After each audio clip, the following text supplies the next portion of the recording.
Hello and welcome back to another episode of the Chicago White Sox March to October here in Season 2, the postseason of Season 2, and we've split the first two games of the ALCS against the Seattle Mariners. So today we're looking to play the next two games, hopefully take a 3-1 series lead. So make sure if you guys aren't already, you subscribe to the channel so you don't miss any further White Sox March to October videos. We're still going strong. We've got a couple more years left in us. And just for a quick overview of how our postseason is going, if we want to look at some of our stats here, Tim Anderson is like the guy so far for us. Leading the team in on base, leading the team in average, leading the team in slugging, OPS. He's got, well, he's the only one with multiple home runs. He's also driven in the most runs, the most hits, scored the most runs. So yeah, he's kind of popping off, which is what he does in the postseason. Not to say he's the only one having a good postseason though. Moncada's playing really well, still out of the 9-hole, getting on base a lot for Tim Anderson at the top of the order. And then besides those two, we haven't really had too many sustained, consistent, good postseason performances, but we've had a lot of clutch moments. Clutch homers from Trey Turner, Eloy. Honestly, maybe even all of our home runs are clutch. At least all the ones that I've hit. Pitching wise, Giolito has been absolutely dominant in his two starts. He's had one complete game and then the other one he went 8 innings. Severino hasn't been quite as good, and then Cease was good in his one start. Crochet's been good in a couple appearances, so has Taylor Rogers. Hendricks did blow a save that we ended up winning, and then besides Johnny Lasagna and Aaron Bummer both giving up a run, no one else has even pitched. So yeah, let's head into this game 3 here. We're already up 1 in the bottom of the 7th. We got to hold them off for 9 more outs. Hopefully score a couple runs of our own.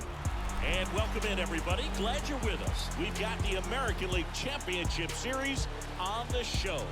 It's the Chicago White Sox taking on the Seattle Mariners. Alongside my partner, Chris Singleton, I'm John Chompy. Thanks for joining us here. A lot going on in this series as we get ready for Game 3, Siggy. Well, when a team starts a series on the road and comes away with a split in the first 2 games, they've essentially taken over home field advantage. So the last thing these guys want to do now is give it right back by dropping this one. And these fans know that just as much as the players. And the atmosphere here is electric, and this figures to be about as intense as postseason baseball gets. All right, we'll be back to get this one started after this.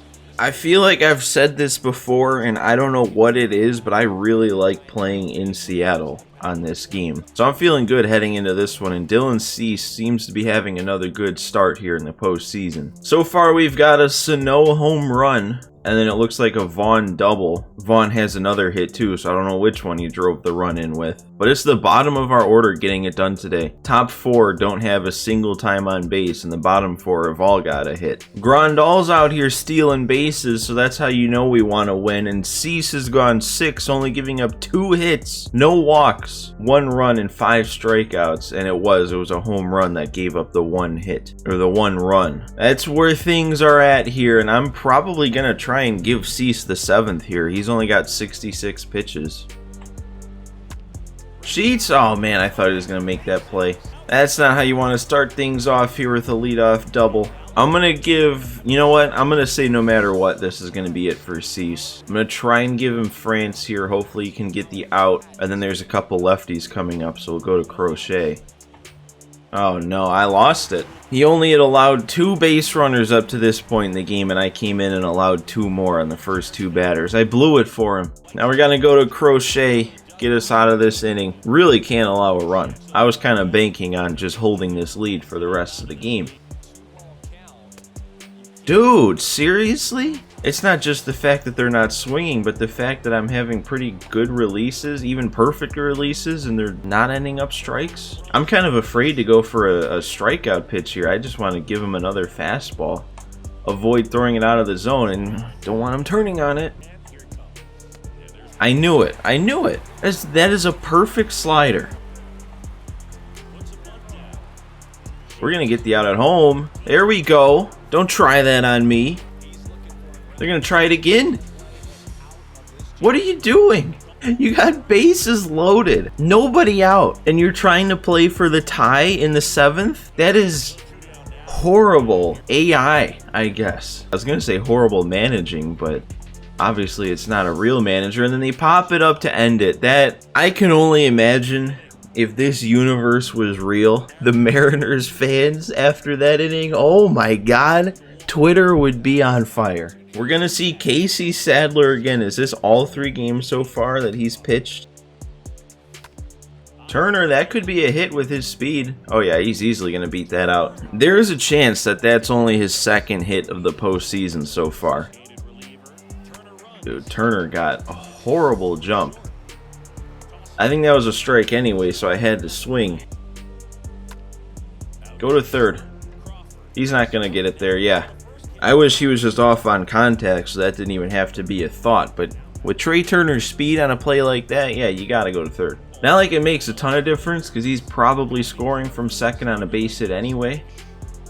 Alright, Eloy is going to walk, but it doesn't get any easier at any point in this lineup. We just have Sano. And Sano! He actually did it on the first pitch. I did not feel like I was on that in the slightest. When I pressed X to swing, I genuinely thought that I got jammed and I was going to pop it up to like the first baseman. Wow, so in one game, Miguel Sano ties Tim Anderson with the postseason home runs for the team. And that is a huge one. That makes this one not even close anymore. 4-run lead. Okay, well, we can't do anything more, but we did plenty. Added 3 runs, now we're up 4. Alright, we're going to stick with a lefty, but give him a new look. Aaron Bummer. Man, I forgot he got the loss. There we go, 3-pitch strikeout for Bummer. We struggled last inning, and he's coming in and showing everybody else how it's done. Uh-oh. That's staying in, though, and we got the speed out there in center. I just heard that perfect sound and got scared for a second. And Sheets makes the play there, so we're through 8. 1 more inning to go. 1 more inning to hold them off. Vaughn? Stay fair ball. That's not staying fair. Oh, he's just going to hit a perfect anyway. Is that going to be another double for him today? We'll take it, man. A leadoff double to get some more insurance. Oh, I just missed that with Sheets on a 3-2 count. Moncada? That is going to get down. It's going to bounce over. So we do score. I couldn't tell, man. I was holding him up at 2nd, so that's probably a good thing it bounced over the wall. Turner, I don't think that's getting down, man. That's a solid swing, though. Anderson? That's not going to drop in. So we only add 1 more in insurance. 5-run lead should be plenty. So we'll go to Christian Javier here with plenty of a lead. Get him some work in here in the postseason. There we go. An instant 0-2. That's what we want to see to use that sweeping curve. Can I locate that pitch? Why can't I do that like at all when I use Javier this season? Dude, Ty France again? Are you kidding me? Can we not turn this into a thing, maybe? There we go with the sweeping curve. Another one on the sweeping curve. Now it's getting fun. And Moncada fields that one at 3rd. So that one didn't need to have any stress there at the end. And it got a little somewhat stressful. But got it under control and we pick up game 3. 2-1 series lead. Alright, man. Let's not do what we did after game 1.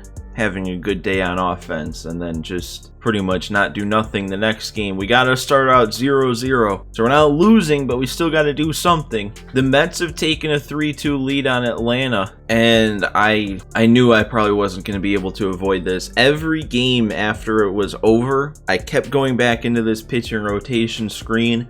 Kopech kept automatically getting moved back to the starting rotation. And with how March to October works, any changes you make won't take effect in the immediate next game because technically this game has already started. It's in the 6th. It's been simulated up to this point. So if Kopech's the starter, then Kopech's the starter. At least he's given us 5 strong. So that's all we can ask for. 5 innings of no-run baseball. So I guess having him start in the postseason didn't come back to bite us yet. So let's hop into this one to try and take a 3-1 lead in the series. Looks like we're going to have a runner on, nobody out to start things off.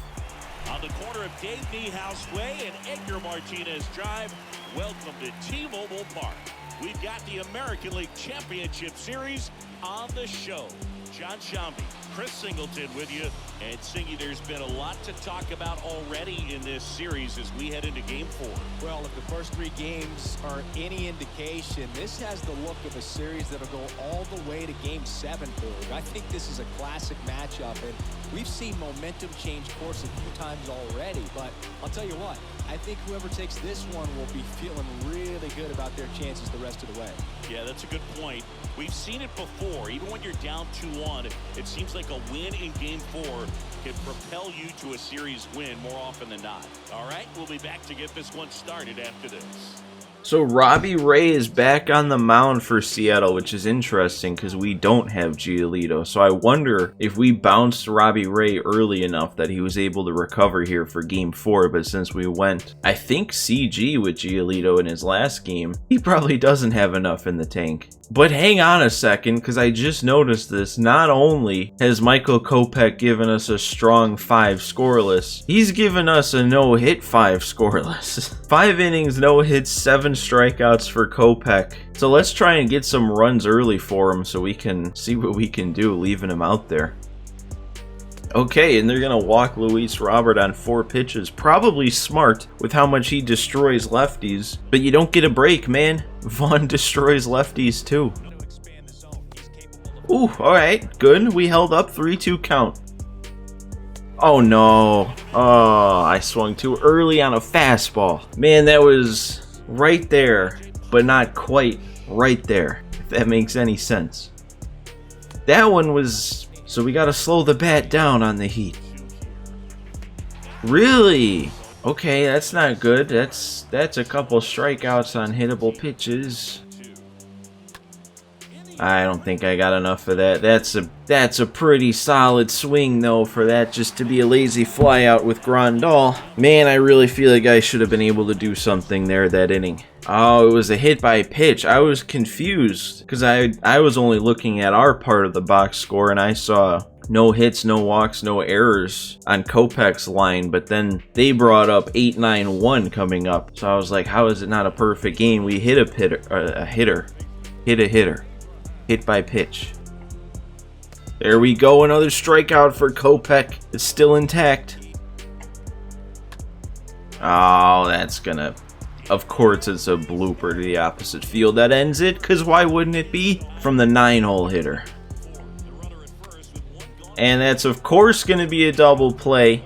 So we're still, I mean, not facing the minimum, but facing our minimum. We need runs now. That's like the sole focus. Alright, I'm good with that. I'm good with the leadoff walk. No, no, no. No way! Ball probably came off the bat at like 100. He had to dive for it and still turns 2. Yep, and late on that one with Moncada, got under it. We're gonna have to do it in the 8th or 9th. I don't see any reason not to stick with Kopech here for the time being. But that's kind of me, I guess, being somewhat hypocritical after complaining about that's probably what the CPU does in the background that makes his stats so bad. They probably... Hang on a second, we're making a diving play. That was, I thought for sure, a base hit. But anyway, as I've always said, that I feel like the reason Kopech doesn't end up with good stats on the season in this is because he probably pitches a good like 4 innings, but his stamina rating is so low that he probably gets gassed pretty quick, but they leave him out there because he was doing good and then he gets shelled. And that's probably what I'm going to end up doing. Let me control somebody. I honestly feel like Turner could have gotten to that one again. There we go. Strikeout up above the zone. He's gonna go. Oh, Grandal didn't even... Why did he like pause there after he blocked it? He blocked it, paused, and then went to get it. Doesn't matter anyway, France can't catch up to the Heat. That's 7 scoreless with 10 strikeouts for Kopech. Probably going to be where I call it with him, though. They're not going to call it yet for Ray. He's over 100 pitches into the yellow energy. Let's take advantage of this. Oh, that was up and out of the zone. And I'm under it. That's still going to carry a lot further than I thought, but dude, we got to get on that. There we go. I just had a feeling. Luis Robert getting thrown strikes against the lefty, of course, he's going to go deep again. That was more of like a release of frustration than anything. Shouldn't have taken me that long to score. But now we did score, so all we have to do is hold them off. And they're still going to leave Ray in. Oh my god, another diving play by this defense. Okay, we did our damage. Alright, Taylor Rogers here for the 8th. Keep it where it's at. There we go. Grounder to start things off. Sweeping curve gets the strikeout. Dude, his sweeping curve is almost as good as Christian Javier's. One more, Taylor Rogers. Moncada's going to make that play. We got Hendricks to close things off. I feel good. But not good enough to just not want to score. Let's get some insurance, please. Should we bring in Sheets? I don't see why not. And Sheets is going to lead off with another walk for us. We'll go ahead and get Layuri pinch running because I was probably going to do that for defense anyway. Still wish we could have had Engel, though. He'd be a lot faster and a lot better in the field. Dude, lean into it. That's like 2 pitches in a row he's backed up on. Just, you know, turn the shoulder in or something. We'll take it, though. Runner moves up to second. I guess that's kind of the same result. It was actually probably good that he didn't lean into it then, because that would have been 2. So we'll take the runner on 3rd and 1 out. Actually, wait, that doesn't make any sense, because if he leaned into it, then he wouldn't have been up at the plate to hit into a double play. I don't know what I was thinking. Oh, Sano. You didn't have to do that much. Another perfect shot for Sano. That's his 4th of the postseason, 3rd of this series, maybe even 4th of the series. I think that's what the announcer said. He might have hit all of them against Seattle. 3 of them in this episode, though. Now I'm feeling really good with Hendricks. Moncada? Is he adding to it? Oh yeah, that one's got to be gone. Yup. Well, do we even bother bringing in Hendricks now? Munoz can't even finish the inning. They got to go back to Eric Swanson. This is perfect. I couldn't hold up. All right, 4-0 headed into the 9th. And I'm actually going to go to Jesus Luzardo here. No longer a save situation, so the hope is that we can get a nice easy 9th and save Liam Hendricks, make sure he has full energy to close out the series in the next game. So no, oh no. That is going to be 2. I thought we were going to be able to cut it off in time, but he's too fast. Not a good start, Luzardo, buddy. Come on. Well, there goes that plan. Back-to-back doubles to start it is not what I had in mind. Ruins the shutout. Luzardo's got to pitch to one more batter, and then we can get Liam in here. There we go. There's 1 out. Luzardo. I'm going to leave him in for 1 more because Winker's so bad against lefties and so good against righties. And the worst that can happen is a 2-run shot, in which case we'd still have the lead. So we're going to play the odds here, and that's no 2 count. There we go. Strike 3 looking. Well, then at this point, should I just... I may as well? I may as well. Turner, please! Recover! Oh, what a play! Alright, Luzardo did it. And I didn't have to see Ty France, because I kind of didn't realize that. If we didn't get that guy, not only does Hendricks have to come in with the tying run coming up to the plate, but the tying run would have been Ty France. Alright, that was perfect. in the end. We did exactly what we set out to do. Took the next 2 games. Now we're looking to close it out. And it's going to be a really similar situation to last time. 0-0 in the 6th, except it's not the top of the 6th. It's the bottom. And they have 2 runners on, only 1 out. So we're going to have to get out of a bit of a jam, score some runs, then we can wrap up this series. But that is going to be happening in the next episode. So make sure you guys leave a like on this video if you haven't already and you enjoyed it. That'd be greatly appreciated. Make sure if you're not subscribed already, maybe you're going through this playlist months down the road and you're not subscribed, feel free to hit that subscribe button anyway. But guys, that's it for this one. Thank you guys all for watching. Thanks for stopping by, and I will see you next time.